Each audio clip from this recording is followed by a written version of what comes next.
season. Welcome to this week's Fireside Chat. I'm Lisa Stearns. I'm here with Dr. Tim Cross, our Senior Vice President, and we'll be updating you today on the latest information regarding COVID-19 cases within the university. And we'll be welcoming the one and only Phil Fulmer to our chat today. We can't wait to hear his thoughts on the first home game tomorrow and how the athletic department has dealt with this pandemic. So a few reminders: remember to keep your audio muted. Use the chat function on Zoom to ask any questions. You can publicly post your question in chat, or you can send it privately to me. A recording of this session will be made and posted on the UTIA coronavirus website. You can find the link on our homepage at utia.tennessee.edu. So Tim, we always like to take a look at the numbers, and the case count appears to be continuing a downward trend within the university and of course staying low within the institute. So can you give us an update on the overall picture for the university?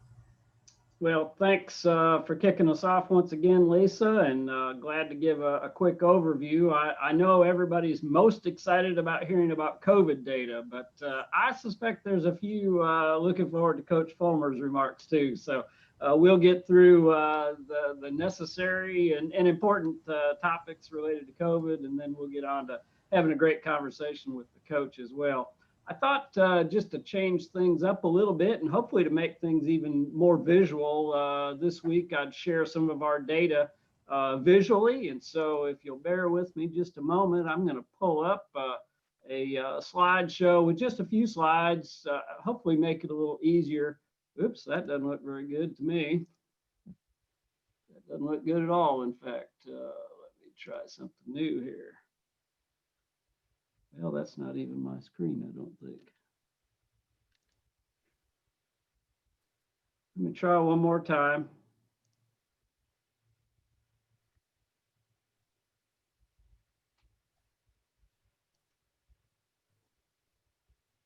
Mike Stanley, for some reason, when I try to, let's see if this is it. There we go. All right. All my mistakes there. My apologies. So hopefully what you're seeing now is a chart that shows the university-wide active positive cases. Is that what we're seeing, Lisa? Yes. Okay. In spite of my limitations, we're making progress. So here's a quick summary since mid-August or so, when we really started sharing detailed data and information. And I'll start with our university-wide active positive cases.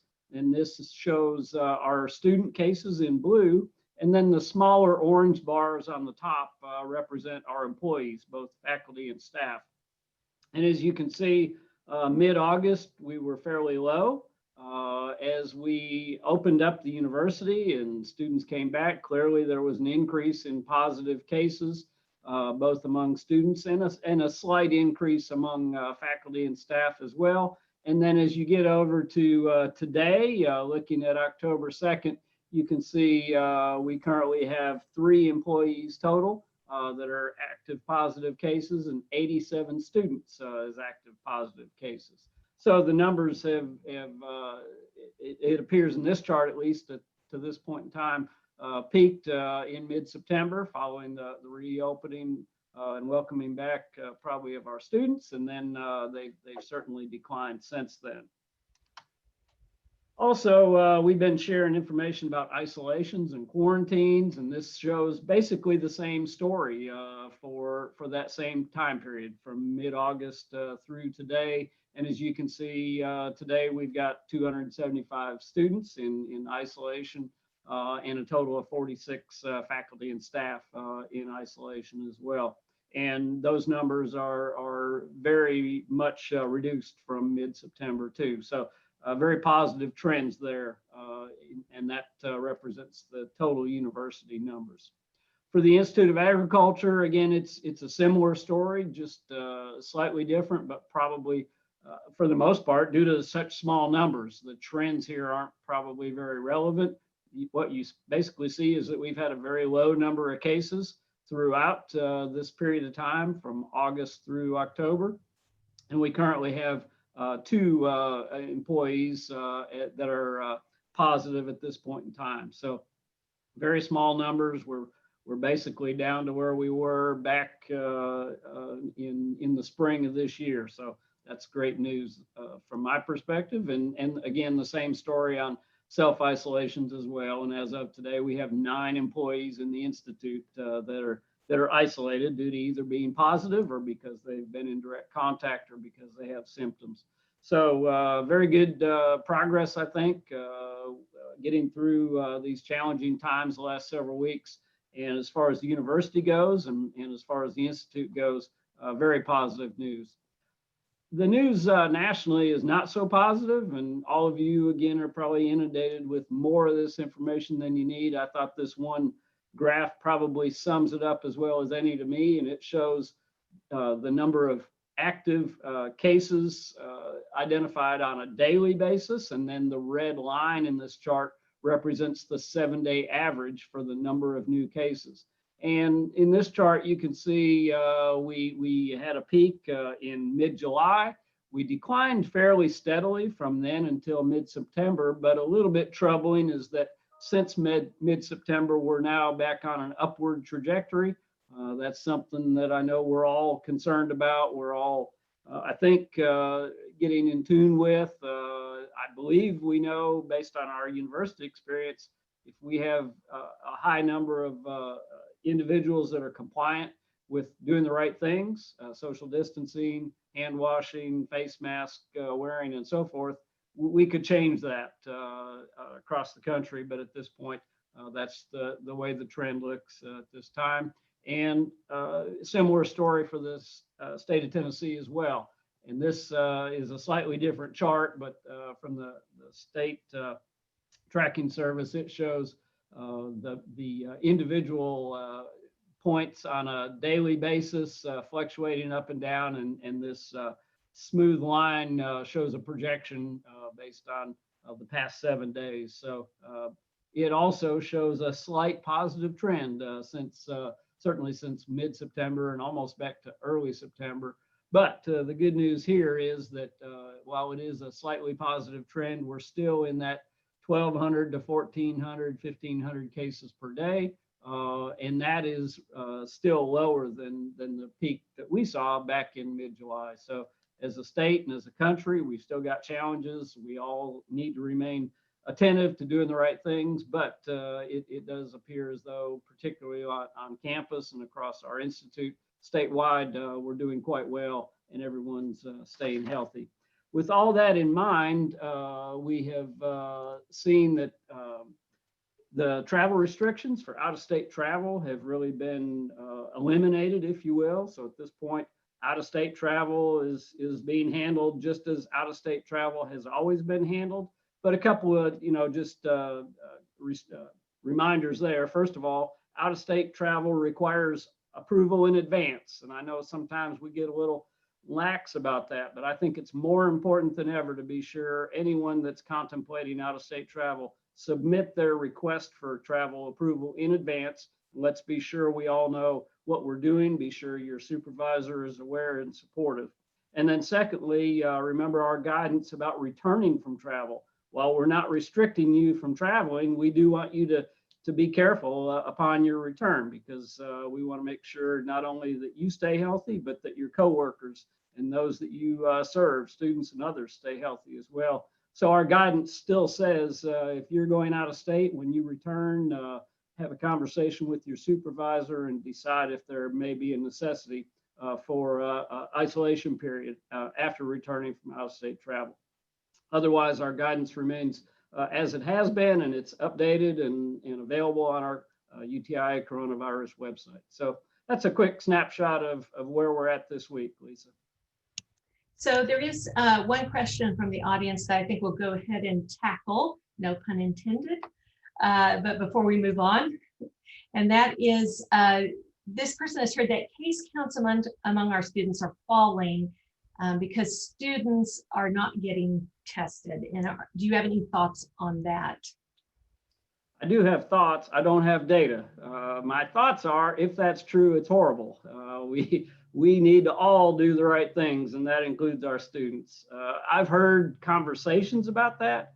But I also know that we are doing background testing for our residential students in particular. We're testing wastewater that detects the presence of COVID without individual student testing. So if we start to detect real hotspots, real problems through that wastewater testing, we can then move to individual student testing. And I think that could help to address some of that potential strategic behavior on the part of students.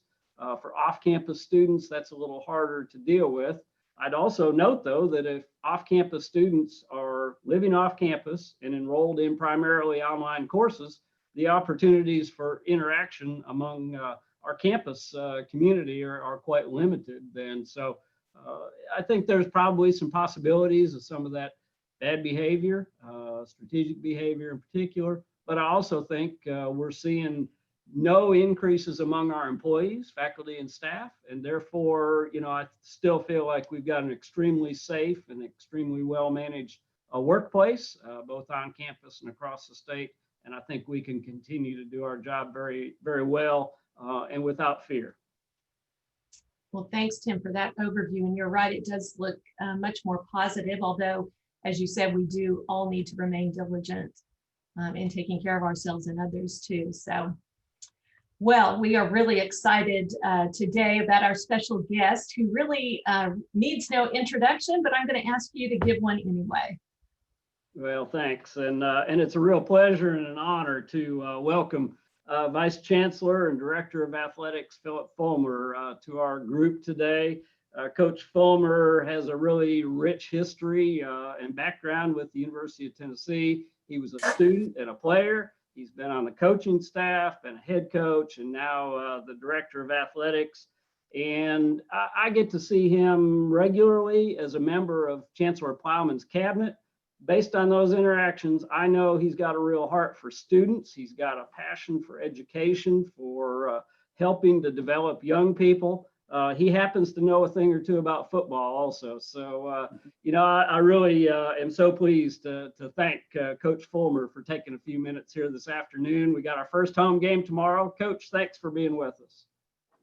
Well, thank you, Tim. I'm glad to be with you today. There'd probably people argue as to how much I really know about football, but I love your background, by the way. I look forward to getting back to those kind of numbers in Neyland Stadium. It is my pleasure to join you, and I appreciate all that you do and your fireside chats. I think that's a great idea. That you guys spend time sharing and doing all this and keeping up with each other, especially during these challenging COVID times. It's just almost, it is an unprecedented challenge for all of us, and all the Ag Institute does for all the people across our state. Being from a rural county myself, I know how important and how well you guys touch real problems that our communities have. So thank you for that. Well, great. So I've got 2 or 3 questions for you, and then we'll open it up to a few questions from our audience as well. So bear with me just a little bit, Coach. Let's start with the fact that we've got a home opener tomorrow here in the midst of a pandemic. Folks are saying, how in the world can we bring people into a large stadium setting like Neyland Stadium and keep everybody healthy? So wonder if you might just, for those getting questions around the state, let folks know what the plans are and how we're going to handle the crowd tomorrow. Yeah. I think to start with, you kind of got to look at a little bit of history of how we got here. I give great kudos to our commissioner of the conference and to the president and chancellors, including Dr. Plowman. She was certainly a part of that. There were points that we would go forward and stop or slow down and make sure that we were doing the right thing to continue to move toward trying to play, and delaying the season and just going to Southeastern Conference only games gave us some more control of our own environment. But to answer your question specifically, at the moment that we're in now, we have very much tried to create that bubble concept around our athletes and facility and the dining area and the locker room. And we're going way out of our way with, as campuses, also with our students, but, for cleaning and making sure that our kids are coming into a clean environment. Social distancing is really important. We have taken our entire complex and spread them out all over just for individual meetings, that we maintain the 6 feet and obviously wearing the mask and we got control of them for 4 hours out of the 24, something like that. So our guys have done a great job when they go home, being disciplined and taking care of themselves. And obviously the virtual classes have helped. Some of our upper level classes aren't necessarily all online or whatever. So that's been a little bit of a challenge, but for the most part, we had a spike in July. I heard you're talking to your team. We had a spike after July the 4th, 10 days, 2 weeks or so after that. And then another one some around Labor Day. And so far we've been able to manage through game weeks. And we just got a notice here probably 30 minutes ago that we're clear for this game. The conference has to clear us, and that's the checks and balances part of it. So it's good. We can play, and Missouri's ready to play.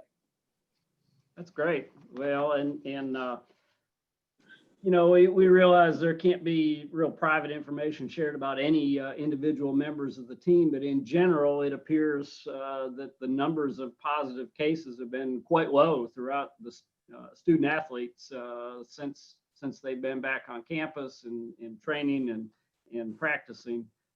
Any particular aspects of what you just described in terms of being in the bubble that you think were particularly helpful or particularly critical in keeping everyone healthy, at least for the 4 hours that athletics is responsible? All those things I just said, being virtual, I guess we're probably maybe 75% virtual now has helped. Not being around students that you don't know whether they've been tested or not. We're tested 3 times a week, so I mean we know where we have it when we have an issue, and we know within 24 hours, which is a real big plus for us. But I think kids are going to be kids, and sometime and they play video games or they're socializing or whatever. But I think they're doing a much better job of staying their distance and wearing their mask and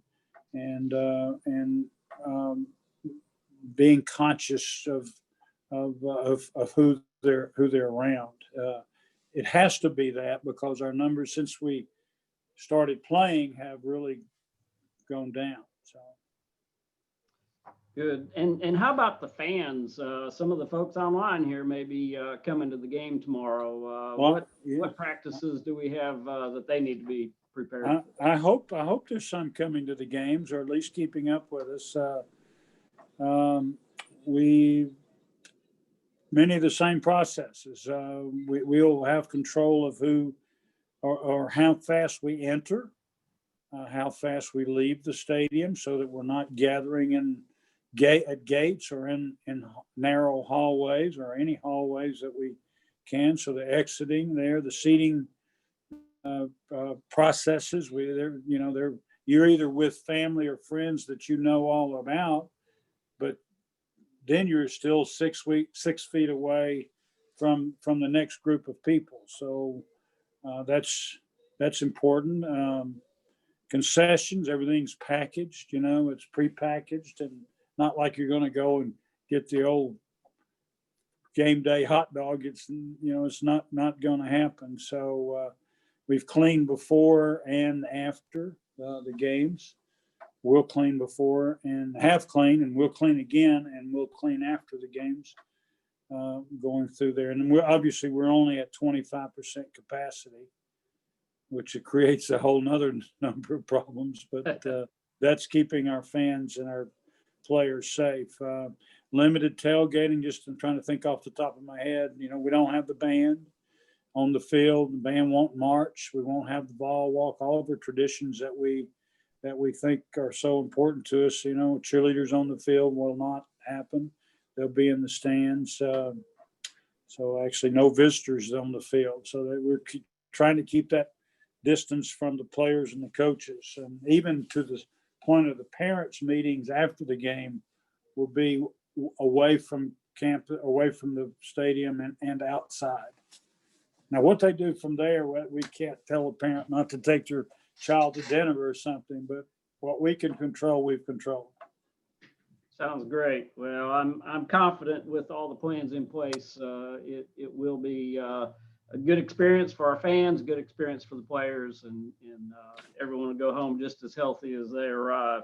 Last question from me, and then we'll see if some of our audience has a question or two as well. I've always been impressed when I've been around you, Coach. You've always got a positive attitude. You encourage everyone around you to work through challenges or issues and do so, really thinking about the future and not dwelling on the past. I know you faced adversity in the past. What suggestions do you have for us as an Institute of Agriculture as we work through the challenges of this pandemic?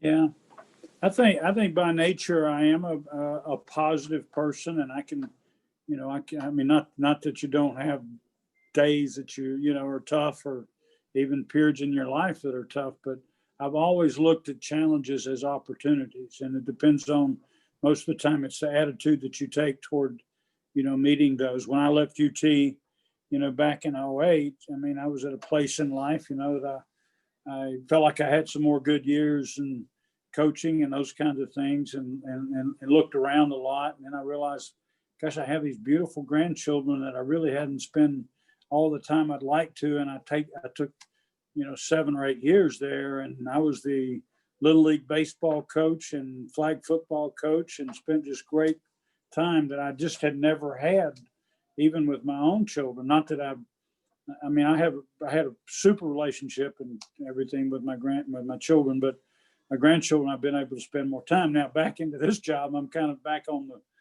the old treadmill again, but I'm trying to make sure I'm still spend quality time with my children. I tell a lot of people, everybody would think the national championship would have been my favorite team, and it was certainly one of the favorite teams, and a great moment in our history, and great bunch of kids that nobody expected to do that well, because Peyton had graduated and all those other guys had graduated,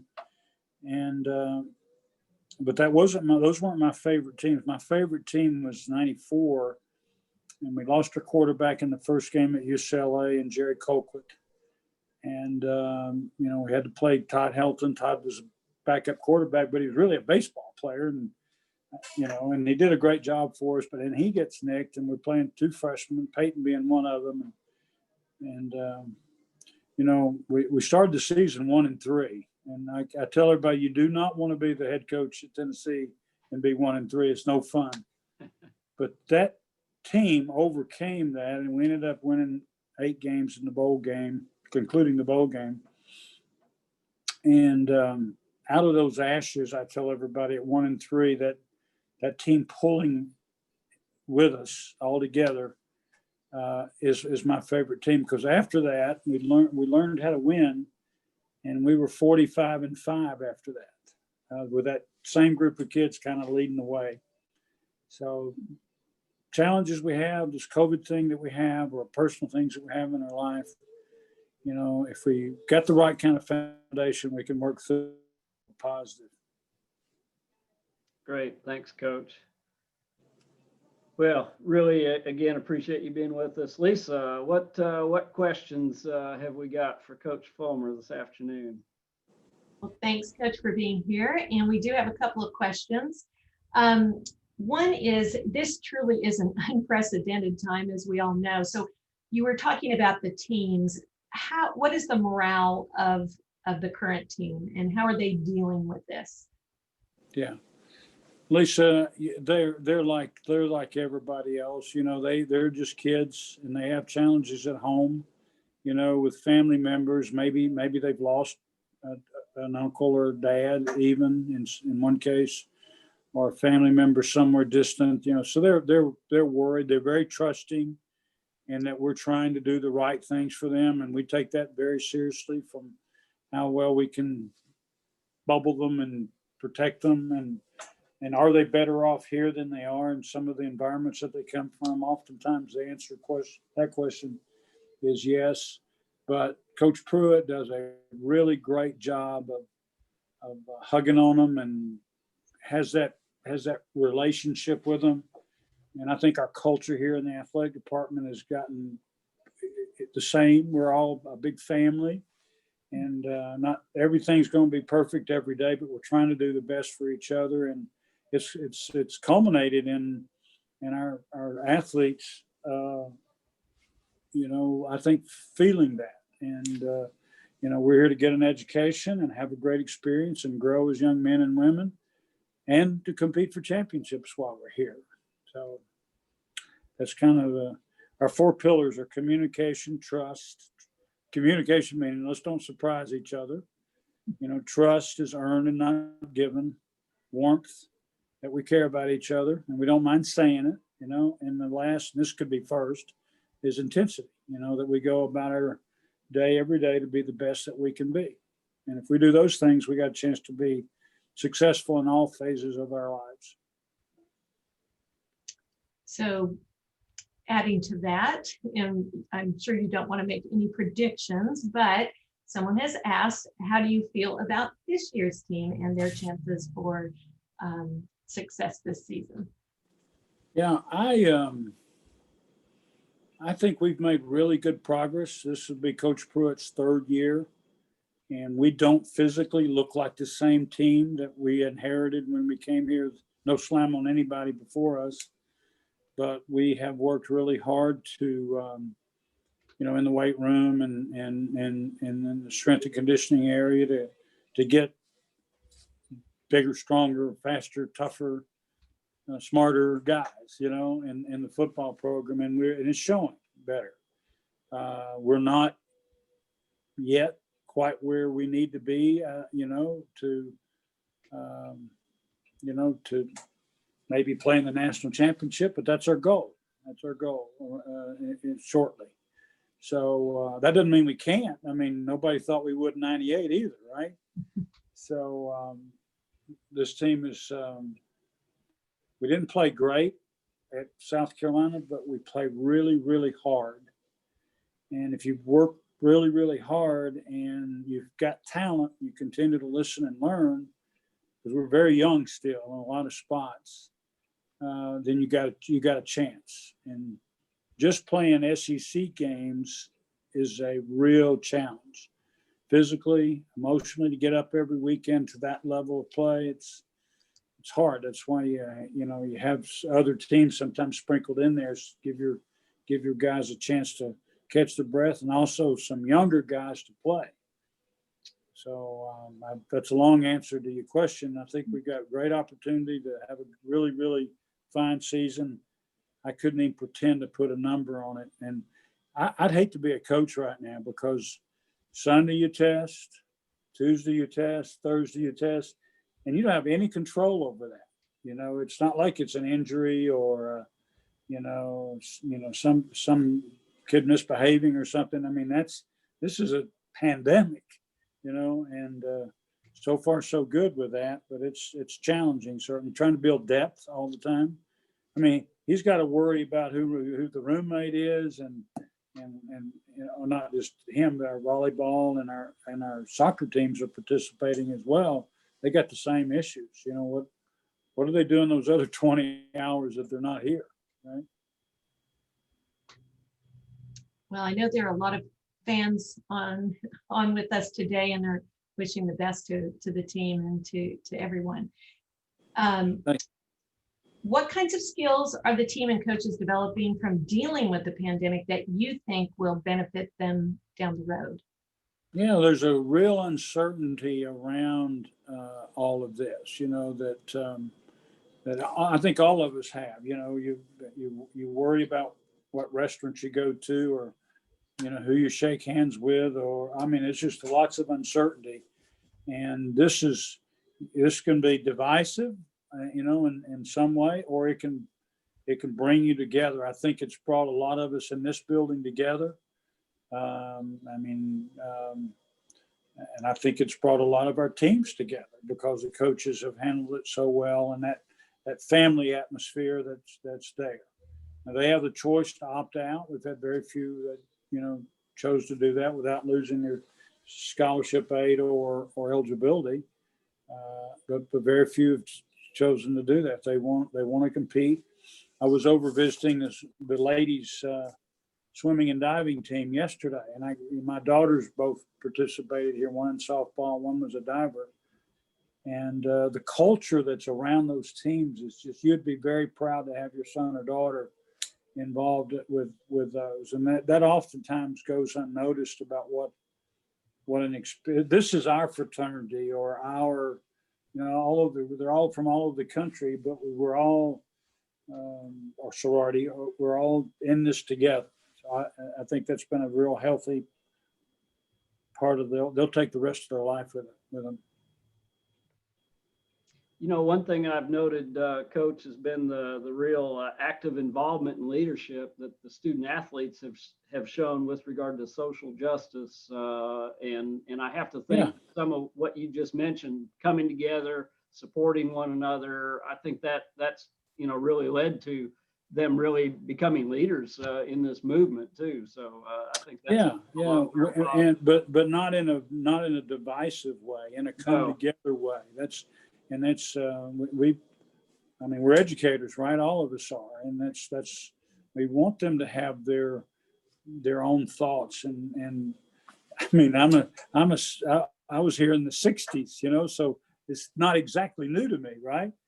I saw some of that, so I think it's really great that they've been able to express themselves, but in a peaceful, non-divisive way. Did you see our patch by chance?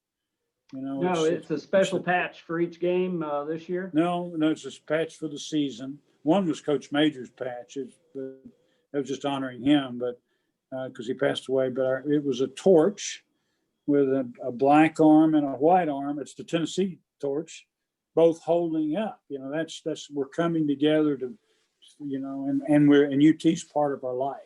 Part of what we are. It's a good pitch. Yeah, great symbol and a great message. Mm-hmm. Coach, we have another question about recruitment and wondering if it's been impacted by the virus or how you see the impact from trying to recruit during a pandemic. No, it definitely has. There's parents and families that haven't been to campus yet that their son's committed here. That's a compliment to our brand, if you will, and it's a compliment to Coach Pruitt and his assistants getting close to those people back last fall and leading up to March when all this happened.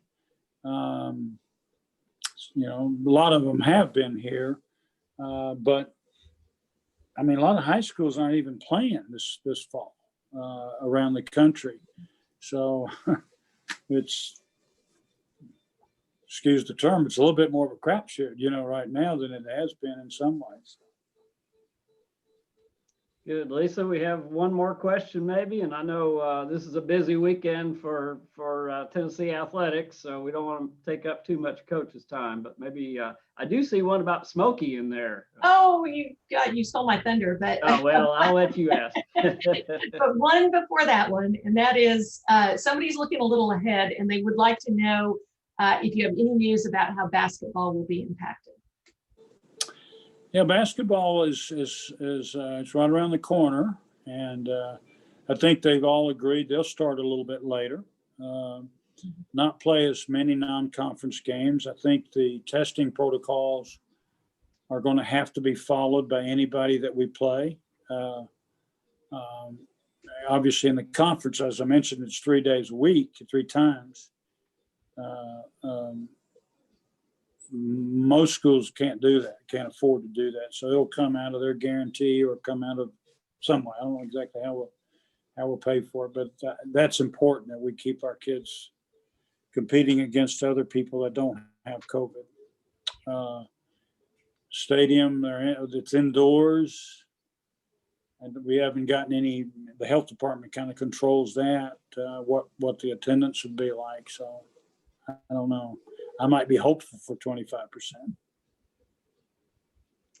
Well, last question, as Tim alluded to, and that is something near and dear to our hearts, and that is, where will Smokey be during the game?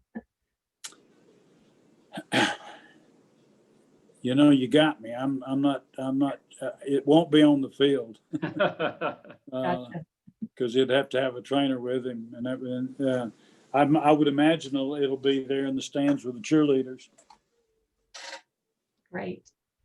Well, good. Well, we have a special affinity for Smokey. Obviously, he's a great asset to everyone in the university, but given that his handlers are members of the Alpha Gamma Rho fraternity, which has traditionally been, heavily agricultural students, we Absolutely, yeah.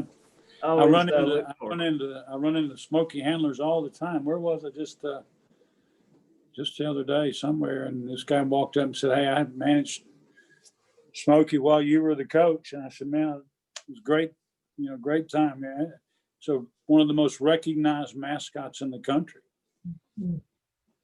Yeah, I saw a thumbs up there from Tom Looney, so I know our AGR alums are excited about Smokey, and we're glad to have them online today. Well, Coach, I suspect most of our group would love to chat with you all afternoon, but I also expect you got a stadium to get ready and a lot of folks to visit with between now and game time tomorrow. So let me say a special thanks to you, let you share any final words you might wish, and we'll let you be sure to get on with your day. No, Tim, I'm just appreciative, like I said, of all that you guys do for our state and our communities in the state, and here in Knoxville and all over. We're all part of the same team. We want the academic side to be successful, all facets of our university and state to be successful, and we're glad to be a part of it. And we want to represent well. We'll do our best all the time. We won't win every game and every sport all the time, but we hope to give our young people a great experience and the chance to compete for championships. Great. Well, thanks so much, Coach. Great message today. Great experiences that you've shared with us. We really appreciate it. And I know it'll be helpful to all of us as we work to address the game challenges we have in the coming weeks and months, dealing with classroom education, with research projects, with our extension programs. So I think your thoughts, especially about keep a positive attitude, build on a really positive foundation, and get things done, that goes a long way. So thanks very much for taking some time from your schedule today. You bet. Thank you, guys. Bye-bye. Thanks, sir. So let me just make a few wrap-up remarks, Lisa, and then make sure if there's any other questions, we get to those as well. In fact, maybe I got my order mixed up there. Any other non-football, non-athletics questions that we have today? Nope, I think everything today was football focused for the most part. So, well, it is Big Orange Friday, as you mentioned, so that's good. And I hope everyone enjoyed hearing from Coach Fulmer. He's a great person. He's caring, as you could tell. He really cares about players, cares about other people. He's been a pleasure to get to know. So let me make just a few wrap-up remarks. As we saw in the data, we're doing good. We're not perfect, but we're darn close in terms of keeping everyone healthy, maintaining a safe and healthy workplace. So thanks to each of you for what you continue to do. Don't forget to get your flu vaccination. And remember that there's an online way to record that under employee self-service. So just a reminder there. And I've had a couple of folks ask, what's the deadline? There's no real deadline. We want you to do what's best for your health and under the advice of your physician, if you want to follow that guidance. So, as far as I'm concerned, it's flu vaccination season. Just get one during the season and then go in and register that. So thank you for doing that. For all you Big Orange fans out there, either here on campus or across the state, hope you if you're coming to the game, come early. We don't know how long it'll take to get in and out, but I think the plans are good. So I hope you have a good time at the game if you're coming in person. For those watching online or on TV, we hope you enjoy the game, and we hope we've got a very positive outcome, obviously.